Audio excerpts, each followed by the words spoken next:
Welcome to the Utah Epodcoplians.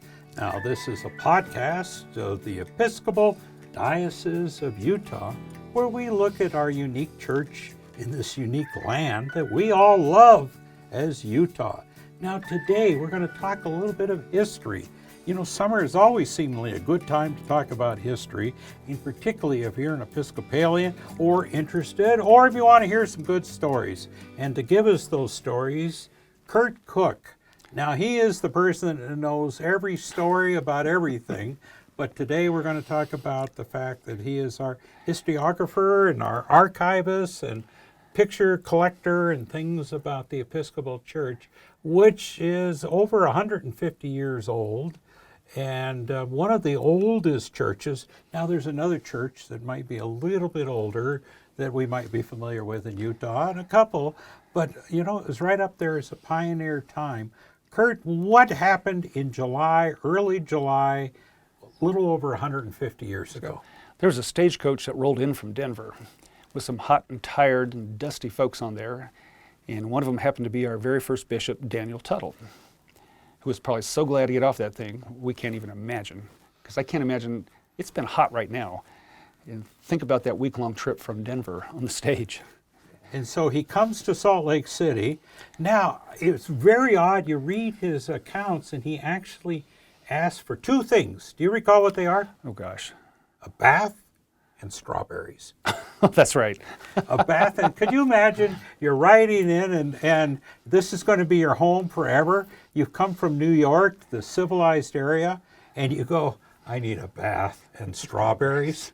Now, that's pretty refined. I might have asked for something a little bit cooler and a little bit stronger than the bath and strawberries. But why Bishop Tuttle, and what was he looking for? And we're going back, back to the 1860s. What was he looking for? Well, he had been selected by General Convention to be a bishop before he was canonically old enough, so he had to wait for his birthday to be ordained as a bishop. I think that's the right term. It's not consecrated. And he had a brother-in-law or two come out ahead of him, and he was looking to establish a new field for the belief system of the Episcopal Church. And so there were his folks had started schools here, and it was a good start. But then he was heading to Montana. I would imagine when he got off that stagecoach, there wasn't about 1,000 Episcopalians to greet him. No. There might have not even been 10 Episcopalians. I think it was less than that, yes. I think there were like 5 women who were wives of people at Camp Douglas at the time that were the stalwarts. And so he was looking for converts. I mean, no question about it. Start the church. Mm-hmm. Well, now, he didn't have a church to go to. There was a building downtown. What was that? Oh, the Independence Hall, built by, I don't know if they were apostate, there was possible here, but it was built to be independent of the local religion. Some Congregationalists, I understand. Yeah, right. They were the first ones to utilize it. They had started a small group, and then the minister, a couple different stories, but was unable to continue it. So we had those people who wanted a different church looking for guidance and direction. And when we say a different church, these would have been people that, of course, Salt Lake City would have been settled a few years early, maybe a decade earlier, by those of the Church of Jesus Christ of Latter-day Saints. And he was looking for converts. Now, Utah, was it targeted because of polygamy? Or gosh, yeah. Polygamy was it caused a lot of heartburn back east, both in Congress and with the general population, who just didn't feel it was a correct principle, especially in the guise of a religion. So there was hopes that they could spread the Episcopal message, or the message that we have in the Episcopal Church, to help people find a better way. And the better way would have been without polygamy, I guess. Without polygamy, yeah. So it's interesting that rather than building churches right away, it's almost like they concentrated on schools and things like that, didn't they? You're absolutely right. On the way down here, I was thinking that the Episcopal Diocese, as we know it now, and the Episcopal Church in general has always concentrated on bettering your community. And schools were a high priority. You know, educate the children because they're the future. We know that today, they knew it then. A school that's lasted till today, Roland Hall, formerly St. Mark's Roland Hall, that goes back to then? Oh, absolutely. The first one was the school. Okay, you'll have to help me out here, Craig. What did Reverend Foote call his school? Was it St. Mark's? It's St. Mark's, okay, and it was in a bowling alley. Yeah, it was a mission at the time. So it was St. Mark's Mission and St. Mark's School. So yeah, from the very first days of Episcopal priests being here. So it was his idea to strike first. Sure. At the bowling alley. At the bowling alley, right. With the church, okay. So I've been waiting for that. Actually, that was a really good joke. I almost missed it. So Yeah. I'm slow. And then let's jump ahead a little bit. That he went to Montana. I mean, the Episcopal diocese was Utah, Montana, And Idaho. and then eventually a little bit of Colorado, and some of Wyoming, and a little bit of Nevada. Nevada for a while. Now that seems to be about the whole West, outside of Arizona. And at that time, we suppose there was enough Episcopalians to fill a church between here and the North Pole. Probably. You know, you'd have to go that far to fill the church. Absolutely. But he had great ambition on building a church, and there's a church downtown Salt Lake City, over on First South and Second East area, that's 150 years old now. Absolutely. The first service was on September 3rd, 1871. And that's the Cathedral Church of St. Mark. Right. That seemed like a pretty impressive building to build when you had a couple dozen Episcopalians. Did he always think that at some point it would hit what it is, or did he want to make a statement? What did he do? Bishop Tuttle, again, we're talking about, Right. Daniel S. Tuttle, who was the first bishop. What did he do? Why build that church? I mean, it's an impressive church.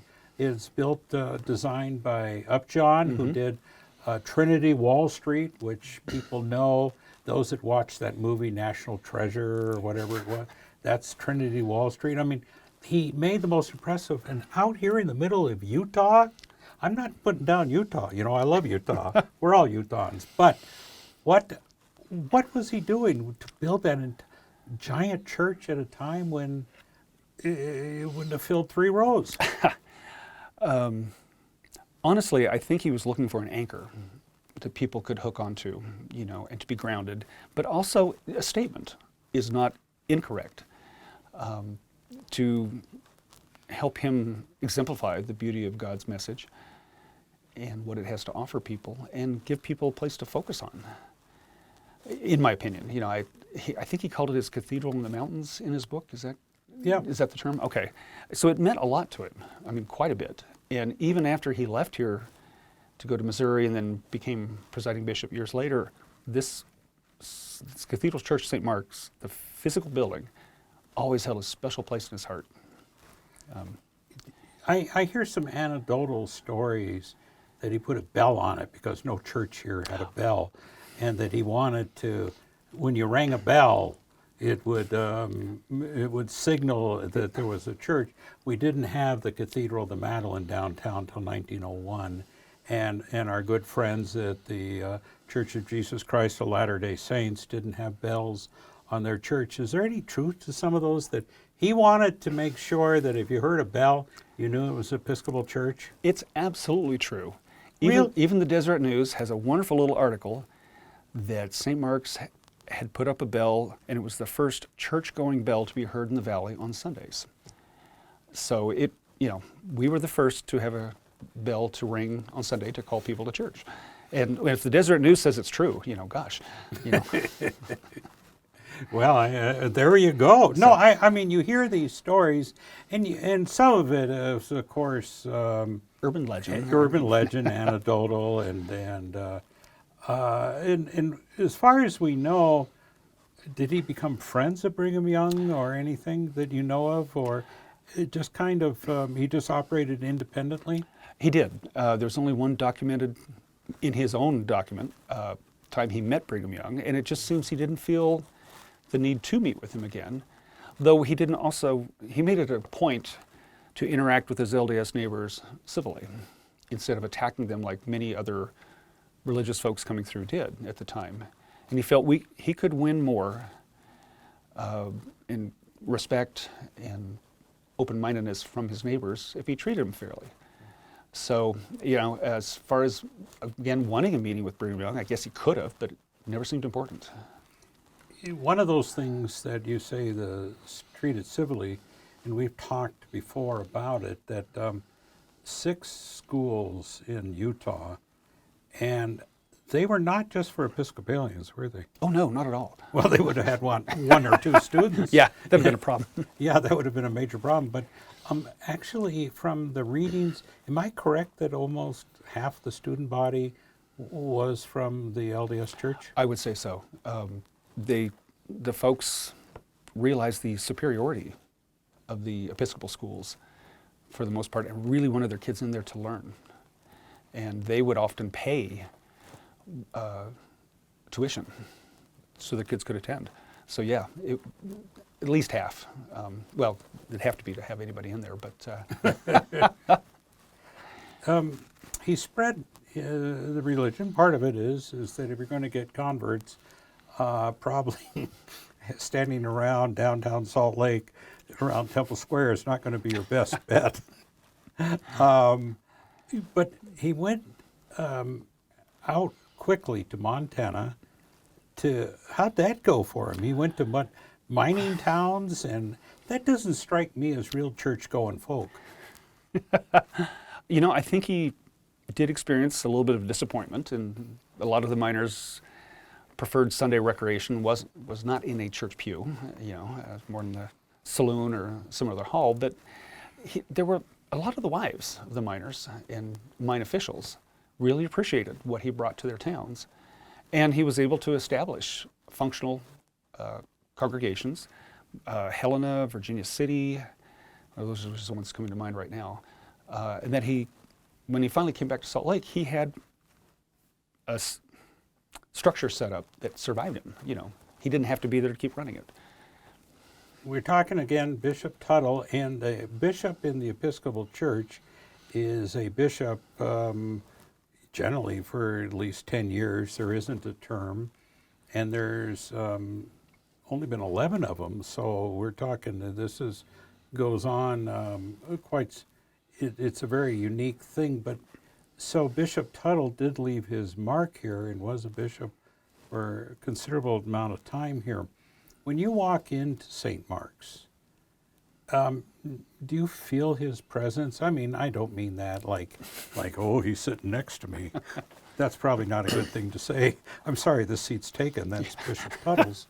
But do you feel his influence? Let's put it that way. 153 years later, do you feel that? Most assuredly. Often I go in and just sit there, especially waiting for a service to start, and think about the folks that came before me, and most notably Bishop Tuttle and his cadre of real supported, hard-working folks in the first 10 years or so. And what did they think on a hot summer's day as they're waiting for church to start in their hot clothes, or when they knew they'd established a school, or, excuse me, Mount Olivet Cemetery, because that took a lot of work. Were they proud of what they were doing, to better their communities? And I can't help but think they did.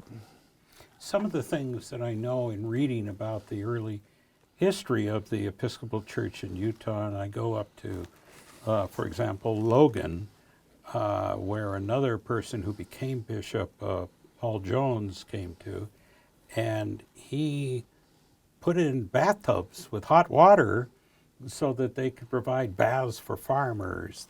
It wasn't just all about church. He established a library up there, and he even refereed football games at the agricultural school, which we now know as Utah State. Then we had in Ogden, where there was an effort to try to get the rail workers to follow, it was kind of like the Salvation Army going around in places, follow the fold with rail workers that probably, again, like miners, were good people, but maybe church wasn't their first priority when it came to Sunday, particularly after a long Saturday night. And so there was some efforts, but it wasn't because they were doomed to hell, was it? It was that they wanted to bring something to their lives, right? You know, honestly, from my experience at the cathedral, besides my own personal beliefs, the sense of community of all the various people that come and attend, we're open, you know, we welcome everyone. And it has to have been like that for the folks, like you were talking about up in Logan, or the railroad workers in Ogden, because here was another community they could belong to. And it was not one that was all, you know, you're part of our community as long as you can give us something. I think it was more, we're glad you're here. This is a good time to remind us that you're listening to the Utah Epodcoplians. That's a podcast of the Diocese of Utah. And I'm Craig Wirth of the Diocese. I didn't introduce myself earlier because I'm not important. Kurt Cook is who's important today. He's our historiographer. Great name, not just like history guy. Yeah. It gives a real title there. That's like the Episcopal Church. Everybody gets a title. And he's here because he knows everything about the Episcopal Church history. And, you know, we live in the present, of course, and we are certainly a church that's conscious of an urban environment in here, or sometimes a rural environment in parts of Utah. But it's something when you walk into one of our older churches, you can't help but think about the history. Also with us is Nick Cockrell, who's on controls, and Nick is from the communications department at the Diocese of Utah, and I'm going to put him on the spot a little bit in a few moments to talk about the church history too. I've not talked to Nick about history, so I'm interested on what's going to come out of his mind about history, because his history is a lot less than mine. Mine is going on, you know. My goodness, I was baptized in the Episcopal Church in the 1950s, and I know Nick would think, oh, that's my grandpa, you know, or something, and probably you do too. But what is it, the history, how important is it, like at St. Mark's, to walk in? And I mean, again, you're looking at those old beams in the ceiling. You're looking at that old altar. You're looking at then listening to music that's been around for centuries. How important is that history? You know, that's an individualistic question, but to me it's huge because it augments what I'm doing at the moment, you know, and I can appreciate it. I go around and look at the windowsills in the cathedral at times, all the hand-carved things, and look at the different notches. And what about the guy that made them? You know, this is a workman that probably didn't attend St. Mark's, or some of the stonemasons who were chiseling the sandstone blocks on the outside, let alone the very active and faithful members on the inside. And so it's a human connection to me. And I don't, like you said earlier, I don't sit there imagining the pews full of ghosts, or I'm sitting in somebody else's pew and I have to move, you know. But they worked hard and tried to express their beliefs. And it turned out to be in a physical way, but that's probably not what their belief was all about. Just as we do today. You know, there's a lot of lessons we can learn. And I wonder, I'm also a member of the standing committee of the diocese, and both the cathedral and the diocese are grappling with what's the next phase of church going to be like. You know, so is this were these questions they were thinking in 1867, 1871, 1870, you know, how did they view, you know, at the time I've looked to our registers and it was burgeoning and membership was blossoming, but you know, what were their challenges? Yeah. What did they overcome? When you look at some of the churches like that are gone now, Eureka, places where they followed the mines, Garfield out where the smelter is now, these little wooden churches that look like they're in Little House on the Prairie that they they built in these places to bring, and you look at their records, it's fascinating. It is a church that, of course, has to remain current.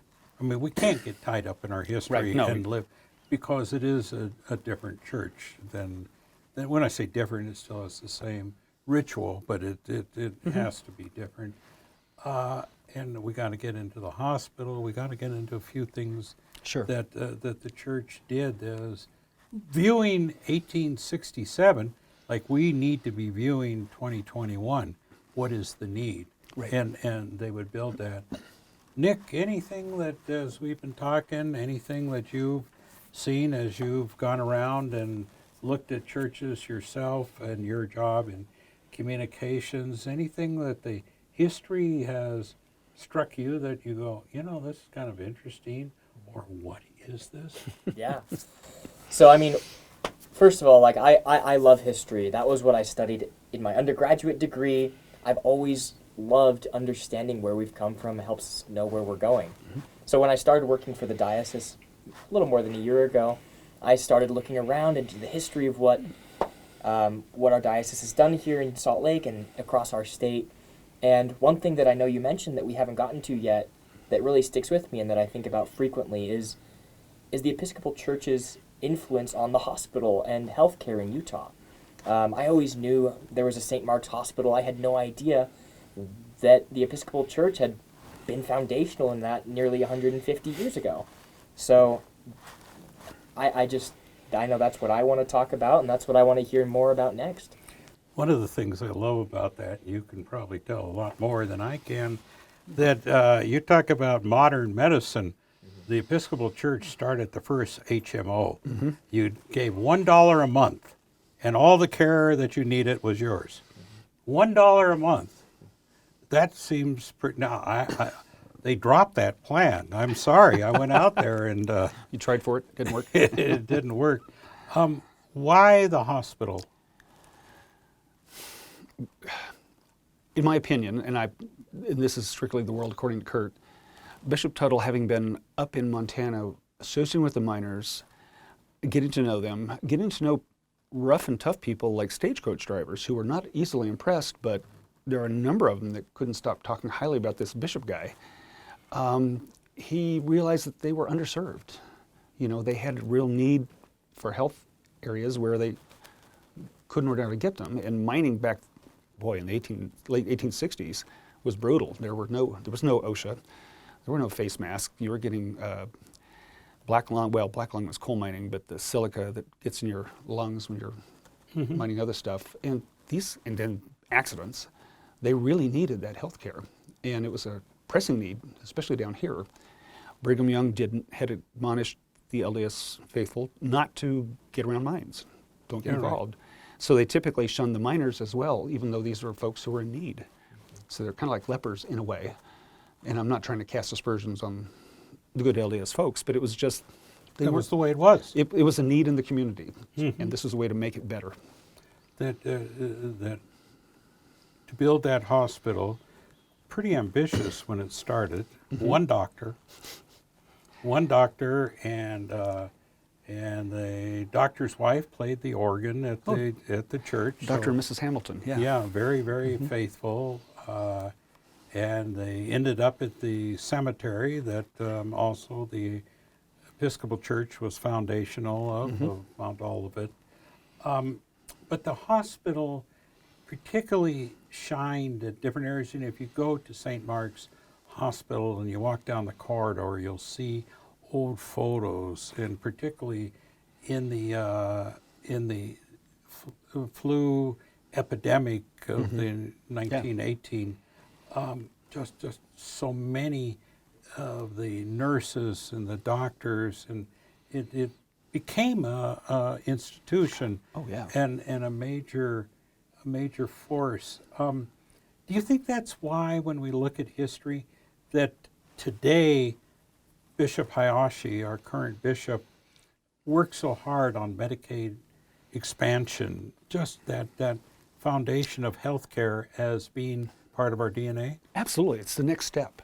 It's what is needed today. It's where it's not a case of history ruling our lives, but looking at current events and current needs. So yes, I believe that's just a true transition to what can be done today.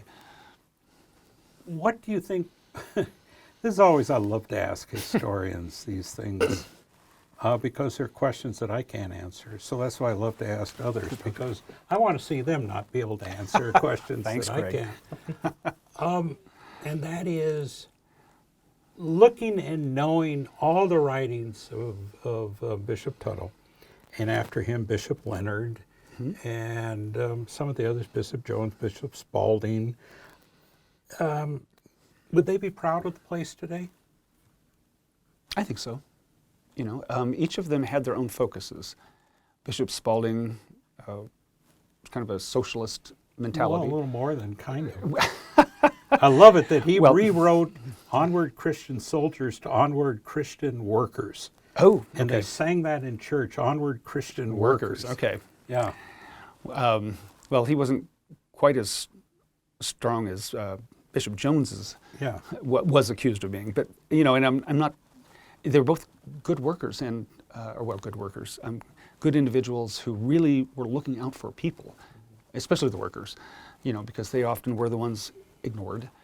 At the cathedral, we were lucky enough to have the Wall family, who have this lovely home up on South Temple that used to be the LDS Business College, and they would attend, and they could take care of any need they had, but many others couldn't. And so the different bishops focused on different areas that needed the help. I was just recently, within the last 3 or 4 weeks, reading Bishop Spalding's accounts of 1905, traveling to the Uinta Basin. He's taking stagecoaches and ferries and a train ride to Park City and wagon, and this is less than 50 years from when I was born, to think that he had to do that to go visit the different areas. A lot of them worked really hard with the Native Americans in the Uinta Reservation, or the Ute Reservation, sorry. And lots of stories of how they made a difference and helped them out because of their being shoved onto reservations. So Yeah, we have 2 churches in the Ute Reservation, and the shoved into reservations is the right word. And today, the church is very relevant out there. Oh gosh, yeah. And in the earlier days at the Navajo Reservation in Bluff, the Episcopal, St. Christopher's and St. Mary's of the Moonlight, etc. It's amazing how fast time travels, particularly when you're talking about 1867. And normally I take that last question, but this time I'm going to ask Nick. Anything else? So I guess to kind of wrap things up, I'd like to hear from both of you. We're coming up on the birthday of the church this next month, and Episcopalians across the state and congregations, what can we think about? What can we reflect on during our worship services and during just our daily lives to help about our history? What do you think would be valuable for us to keep in mind these next few weeks as we go forward in 2021 in this world that is constantly changing? What can we learn from history? Ooh, that's an interesting question. Do you want to go first, or do you Well, want me to? Sure, I can tackle a quick one here. So what can we learn from history? We just came through a pandemic. I am so mad at the folks that attended the cathedral in 1918, especially on the vestry, because a couple of years ago when I did a end of World War II, or World War I coffee hour display, I ran across one line in the vestry minutes saying we had to take out a loan to cover the cost of being closed for 8 weeks. Why? So now we've seen what we've done to help weather a pandemic and then help our congregants who we couldn't be around for quite a while. So sometimes history's a blank, darn it, and I've been trying hard to leave records of what both the cathedral and the diocese and other congregations have done, but it's live our lives and live our beliefs and serve God as best we can. And, look around, look at the names on the plaques in your church and think, who were they? What challenges did they face? Were they similar to mine, or mine tougher, or, just whiny? So. You know, it's you kind of picking up from what you said. It's realizing that you are a continuum, and that the issues, any interesting healthcare, the issue of monetary things, helping those that are impoverished, the miners who weren't making it, the various, I mean, we hear the stories of the miners who became millionaires. Well, there were a whole lot that didn't. Yeah. And a lot of widows because of what happened to miners' early death. I think we look at those names, we look at those registers, and we realize how important it is to continue into that, into the future, looking at the same thing when Brigham Young got off that stage. And he was on the corner of 2nd East and 1st South, coincidentally where our diocesan offices are. And he might have been within the block, somewhere in there. But he got off that stagecoach and he said, "Where is my need?" And I come to work in those diocesan offices, that very same place. And it behooves me to say, where is our need? And I think that's what history has taught us. And the needs are they any greater today? Are they any greater then? That isn't the question. The question is, where is the need? And I think if we can do that in history, and I can go one step further, that this isn't the Diocese of Utah story, but I used to be a member of a church in Los Angeles. It became a very impoverished church, St. Stephen's in Hollywood. And back in the 30s, the most prominent family was the DeMilles. You might have heard of Cecil. And these folks were keeping the church. And he wrote a note on what he saw as the needs in the 30s. And here I was in the 80s and the 90s. And you look at that and you go, my gosh, it's the same. It's the need of the people. And so Kurt is very much right there. We need to know our history, not to be nostalgic, but to look at what we need to do today. Absolutely. And with that, I think we could wrap up this edition of the Utah Epodcoplians, where we look at our unique church in this unique land of Utah. And we have today, from 1867 to 2021. And while I haven't been part of it that all long time, I've been, going on about 50 years here on that. And that's, wow, I can't believe that. But anyway, I'm Craig Wirth of the Diocese, along with Nick Cockrell of the Diocese, and Kurt Cook, who is of the Diocese, is our official historiographer. And we never even asked you what that means, but we'll leave that for another time. Mysteries are good. So Thank you.